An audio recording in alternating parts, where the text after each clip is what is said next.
trap locked in.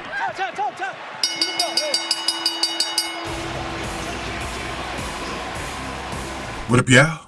This your boy Ace here, and welcome to Afternoons Delight. Let's talk about this one, man. Rhea Ripley against Maxxine Dupri. I love the way, I know it's not everybody's taste, but I love the way Samantha Irvin says some people's names. It's very unique.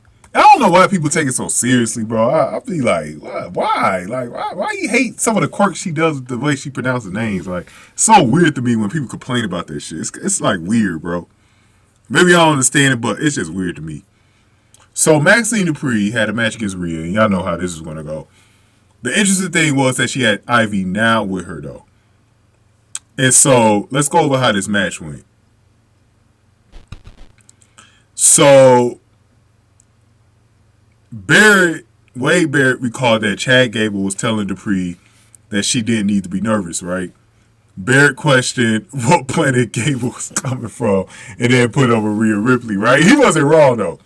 Dupri slapped Ripley when the match started and then looked nervous about what she did, like, oh shit, I fucked up. And you can tell the crowd kind of knew, because when they were oohing it out there, they was like, oh yeah, you messed up.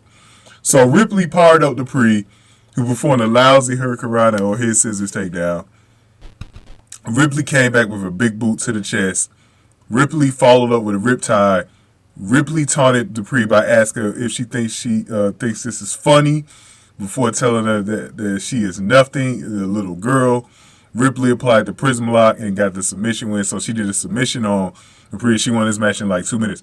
I will say this. For Maxxine Dupri to survive in the ring with Rhea for 2 minutes, I think she's got some potential, right? You know? And I think they're telling a story. So let me go over what happened in the end of the match, since that was all she wrote for Maxxine Dupri, right? Because I am going to talk about the Ivy Nile part in the next video. But Ripley did release the hold to Ivy Nile into the ring. Ripley and Ivy Nile had a stare down over the fallen Dupri. Ripley taunted Nile and exited the ring. Ripley exited the ring and said, "You're nothing in my world," while looking at Nile. So we're going to talk about that in the next video. But let's keep it on Maxxine Dupri here. Let me say this about Maxxine Dupri in the ring. Just in the ring. Because we know personality-wise, charisma-wise, she's got it. I think Maxxine Dupri could have used a little run down in NXT. I think as far as trying to, crisping up some of her in-ring skills, right? I think she should be one of those talents that goes back and forth between NXT and Raw. Like there should be something where Chad Gable tells Maxxine Dupri, "Hey, I need you to go down to Raw. I need you to go down to NXT and really get your in-ring skills prepped up a little bit." Because I think Maxxine Dupri can be one of those like fast learners and not take too long in learning some of the in-ring stuff, and then could come back and could put on. I don't want to get carried away here and say 5-star matches, but I think she could put on decent matches. I mean, there's some stuff that you could clearly see from Maxxine Dupri where if she just tightens some things up, she could be the next Trish Stratus. Like, you never know. Like, it's just with certain talent, you just got to kind of, what I'm basically saying is with certain talent, they just need a little bit of time, And I think Maxxine Dupri is young enough where that's not going to hurt her going back and forth to NXT, because I see a lot of potential in her, but right now, I don't want her to learn as she's going through on the main roster. You know what I mean? Like, I don't want her to have to, because most of the girls on the Raw roster, she's going to get good experience, but she's always going to look like she should be dominated against, right? She's always going to look like she's be dominated. That's why I love Maxxine Dupri in the role that she was in last week where she was down at NXT against Last Legend. That was someone more on her level, and she was able to have those reps. I think she needs those reps against people that's more on her level in the ring right now.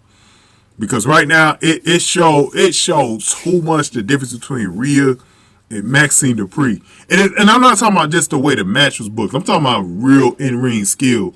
You could tell that Maxine's got a long way to go before she's at Rhea Ripley's level, bro.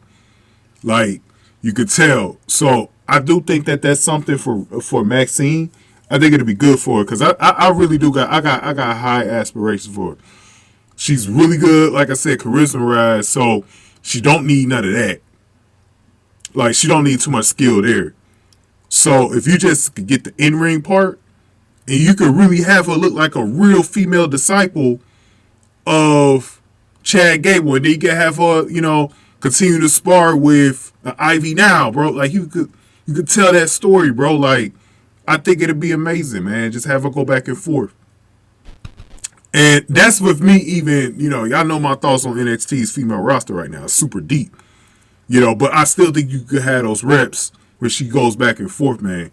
Because Maxxine Dupri, she's got the look and the body, the size and everything. Like, it's just if she could just tighten some things up, man, I think she could be pretty good, bro. Because she got like a Charlotte Flair type size to her, but she got a little bit more weight to it than Charlotte does. But she could definitely get up to that level, man. But yeah, she's an interesting figure though. She really is. But we're gonna talk about Ivy Nile next, man. Give me your thoughts on this, man. Give this video a like, share, subscribe. Let's talk about Ivy Nile looking in the face of Rhea Ripley, because that's coming. Thank y'all for watching After News to Light.